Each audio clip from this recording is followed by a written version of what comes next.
Hey there riders, Moto Journo Kris here today, and I'm having a look at Yamaha's NMax 155, and I'm just going to do a brief overview of this model and the basic specs, as well as having a look at the ergonomics in this video, while I'll have a full review up shortly. So as far as the overall specs, this is the 155cc. If you know anything about the R15, it actually uses the same power plant, a lower level of tune, a lower amount of power. Obviously this is an automatic, so it's got the V-belt automatic drive, which means it's just a turn and go throttle. And while it doesn't have the same level of top end as the R15, it's basically punching above its weight as far as the performance on offer from a small capacity scooter. This is an enormous step up from the Yamaha Delight, but it's still quite a reasonable step down from something like the NMax 300, which offers more typical motorcycle levels of performance. So this may be the ideal choice for you if you're not thinking about going too much faster than say 100 kilometers an hour.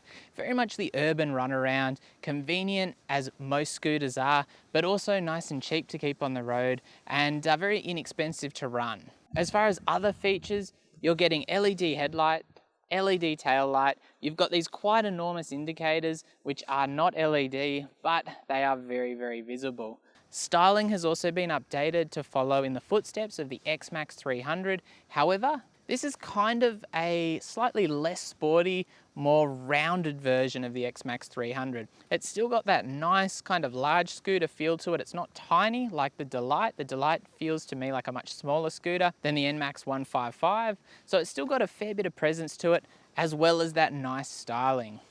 So here on the front end, you're getting a 230mm front disc brake with single piston caliper. You know, not a mind-blowing brake setup by any means, but this is a nice, light, relatively small scooter, so you don't need a really astonishing brake package. It does have ABS, which is a real standout in this smaller capacity. You've also got these 13-inch wheels, which are very much a scooter size wheel. When you're looking at more highway capable scooters, you start to move up to that 15-inch wheel, which I think is a definite improvement for the highway. But as this scooter is more limited in top speed, the 13-inch wheels do the job and give it a really nimble, well-handling kind of characteristic to it.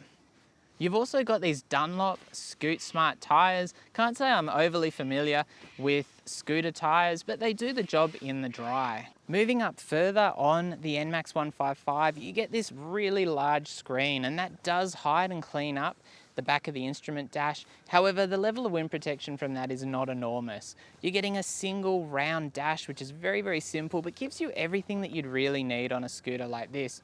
You do have your speed and your fuel gauge very prominently displayed, as well as actually a basically fuel economy gauge, which is quite an interesting feature, but does play into this style of machine. Naturally, being a scooter, you've got two master cylinders on the front, just old school master cylinders. You're not getting any fancy radial items, and you've got both brake levers on the front there. You've got reasonably wide mirrors. There's a bit of angle back towards the rider on those bars. However, obviously they've kept it as narrow as possible to make it easier to filter through traffic. Now, jumping on the NMax 155, there's a couple of things to take note of.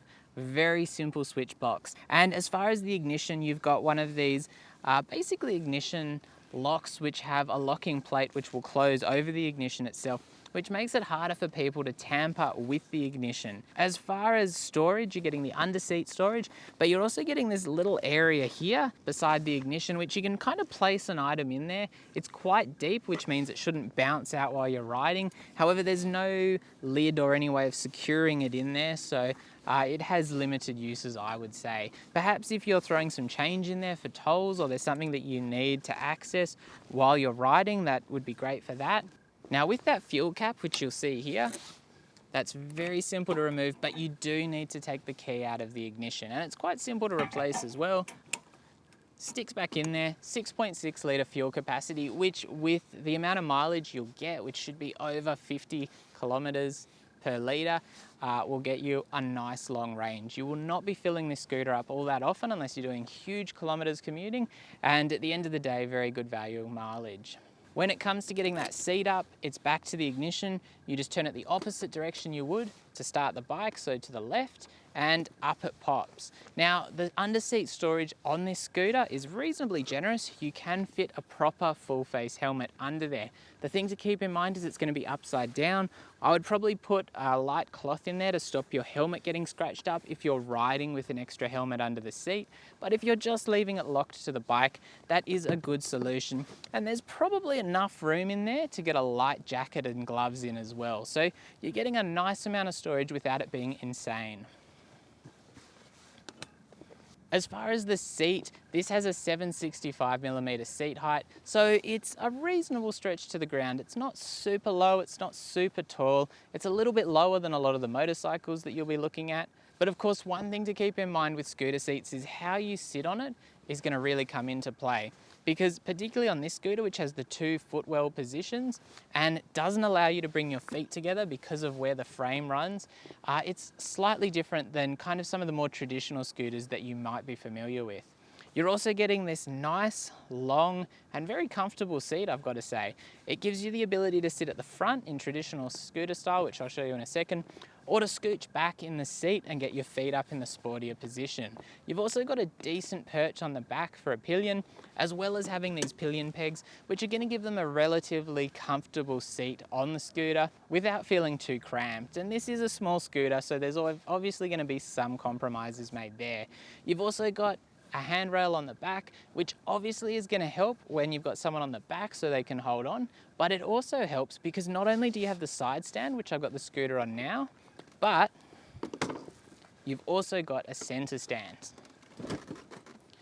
Now, the center stand obviously is a great inclusion for kind of those parking situations where you want to keep the scooter nice and upright.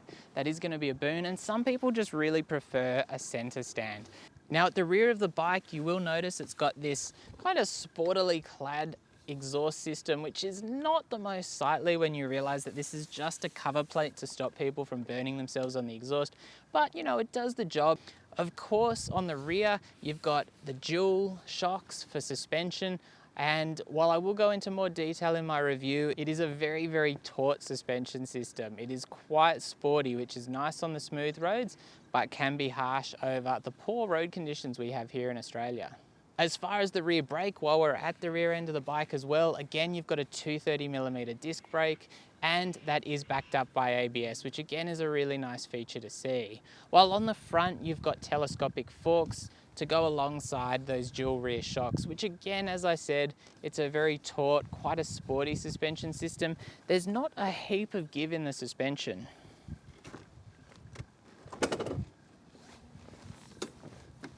As you'll see here, there's only, I think, 90mm of travel in the rear and only 100mm of travel in the front.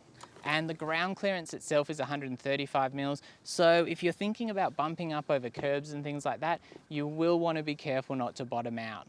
So finally, let's talk ergonomics. While I did throw my leg over the back of the bike there, I did notice that I have been catching my feet on the plastics in this part of the footwell here, which is not great because it has been scratching up the plastics a little bit. I think if you're wearing normal shoes, it'll probably be less of an issue. However, with motorcycle boots on, they are doing a bit of a number on those plastics. The other thing to keep in mind is you've got a regular footwell position, kind of a traditional scooter position. However, you cannot get both of your feet within that footwell and together because of that central area there, which obviously is partly fuel tank and just the overall frame of this particular scooter. Without being able to put your foot together, instead you've got a different option, which is the much sportier seating position, which, as you can see, allows me to have my feet up here. And probably if you're riding like that, you will move back in the seat. Now, as you move further back in the seat, that 765mm seat height becomes more noticeable because, as you'll probably see here, it's much wider at the back, which means there's a longer reach to the ground. However, getting one foot down, very, very easy, even right at the back of the seat. Whereas if I'm sitting at the front of the seat, as I probably would be if I was just running around through traffic with my feet in the lower position, it's a much easier reach to the ground, simply because the seat is a bit narrower there and it's a more direct reach down to the ground as well. One thing I will say, wearing a 10.5 size boot, there's not a heap of spare room in this footwell area. So again, here I am sitting in the more traditional seating position. Not a huge reach to those bars. They are tapered back to me, while the bars themselves are reasonably narrow and keeping the scooter narrow as well. Sitting on the scooter, I actually have to contradict myself and say that they do feel a little bit wider, particularly because when you're riding this scooter, a little bit of steering goes a long way. It's a very nimble machine. When I move back in the seat, it stretches me out more and makes it a much roomier scooter overall. And I do like that, because if you're out cruising along at 80 or 90 kilometers an hour, you'll want to move back and get into that more relaxed seating position.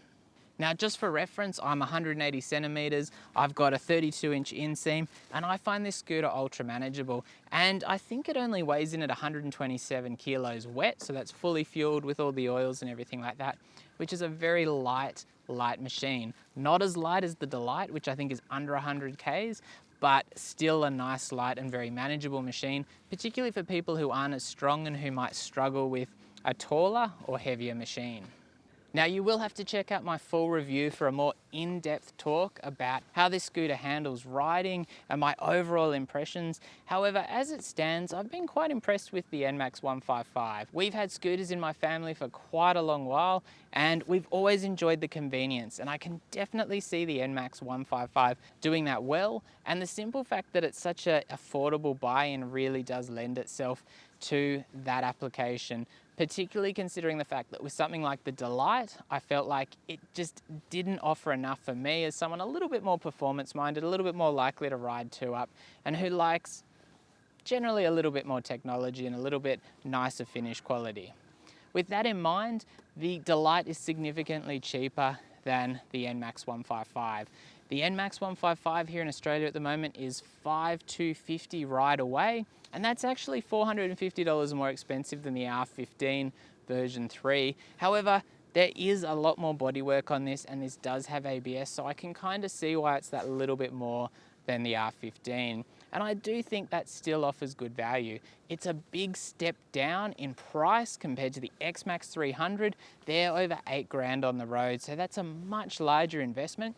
And unless you're doing the highway kind of riding, then perhaps this is going to be the more ideal choice, because obviously with a 155 and the great fuel economy, you're going to be getting great around town performance out of something like this without stepping up to the 300.